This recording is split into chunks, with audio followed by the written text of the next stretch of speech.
नमस्कार। आज हम बात कर रहे हैं सावन के पवित्र महीने की और खास तौर पर सावन सोमवार व्रत के महत्व की। जी हाँ, और हम ये चर्चा कर रहे हैं एक लेख के आधार पर जिसका शीर्षक है सावन सोमवार व्रत की महिमा। कोशिश करेंगे कि इसकी मान्यताओं को थोड़ा समझें। बिल्कुल, तो देखते हैं कि इस व्रत के पीछे की आस्था, कहानी और वो क्या अहमियत है। चलिए शुरू करते हैं। तो सबसे पहले ये सावन का महीना शिव जी के लिए इतना प्रिय क्यों माना जाता है? देखिए, स्रोत बताता है कि पौराणिक मान्यताओं के हिसाब से ये महीना भगवान शिव को बहुत प्रिय है। अच्छा। हाँ, इसके पीछे कई कारण हो सकते हैं। शायद देवी पार्वती की तपस्या या फिर वो समुद्र मंथन वाली घटना। हाँ, समुद्र मंथन। तो इसीलिए भक्त इस पूरे महीने मतलब शिव भक्ति में एकदम डूबे रहते हैं। और सोमवार का दिन, उसका क्या विशेष महत्व है सावन में? सोमवार तो वैसे भी शिवजी का दिन माना ही जाता है ना, पर सावन में जो सोमवार पड़ते हैं उनका महत्व और भी कह सकते हैं बढ़ जाता है। अच्छा, क्यों? प्रिय माने जाते हैं। तो आस्था तो काफी गहरी है।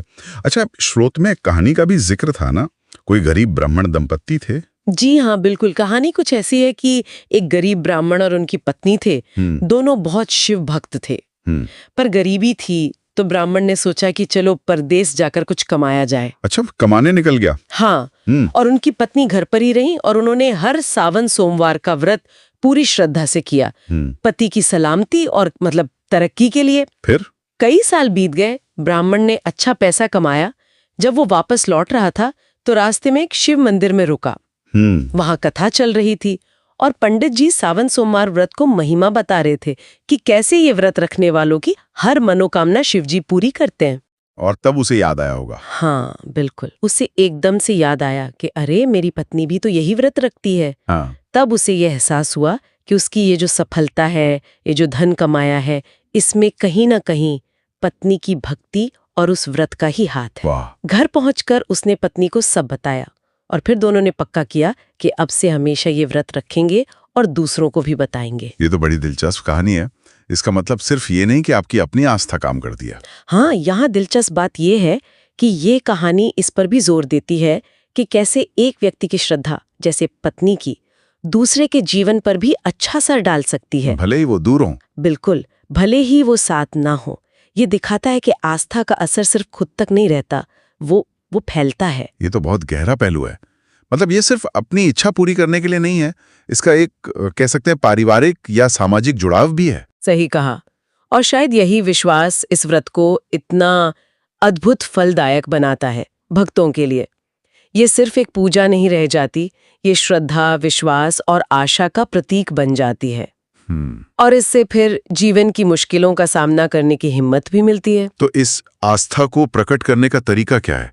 मतलब स्रोत में पूजा विधि के बारे में क्या बताया है?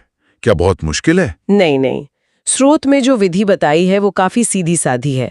सुबह नहा धोकर साफ कपड़े पहन लिए, ठीक है। फिर पूरी श्रद्धा से शिवलिंग पर जल चढ़ाया, दूध, बेलपत्र। हाँ, बेलपत्र तो जरूरी है जी, और धतूरा, भस्म, चंदन, जो भी उपलब्ध हो। और मंत्र, कोई खास मंत्र? हाँ, ओम नमः शिवाय ये शिवजी का मूल मंत्र माना जाता है।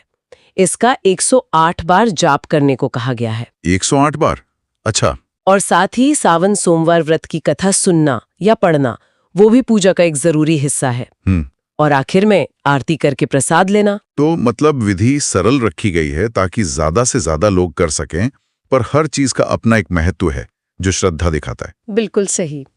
तो अगर हम संक्षेप में देखें तो सावन सोमवार व्रत क्या है? ये आस्था, विश्वास और कुछ खास अनुष्ठानों का संगम है। और भक्त मानते हैं कि इसे करने से उन्हें शिवजी का आशीर्वाद तो मिलता ही है, साथ ही जीवन की मुश्किलें, बाधाएं भी दूर होती हैं। सही। ये भक्ति और समर्पण का एक गहरा प्रतीक है। हाँ। तो ये सिर्फ एक धार्मिक क्रिया नहीं है, ये एक तरह से मानसिक और भावनात्मक प्रक्रिया भी है। चलिए, इसी के साथ श्रोताओं के लिए एक सवाल छोड़ जाते हैं सोचने को, कि किसी के भी व्यक्तिगत जीवन में जो चुनौतियां आती हैं, उनका सामना करने में ये जो आस्था है या इस तरह के पारंपरिक अनुष्ठान है, या आखिर किस तरह की भूमिका निभा सकते हैं। इस पर सोचने से शायद हमें अपनी मान्यताओं को और गहराई से समझने में मदद मिले।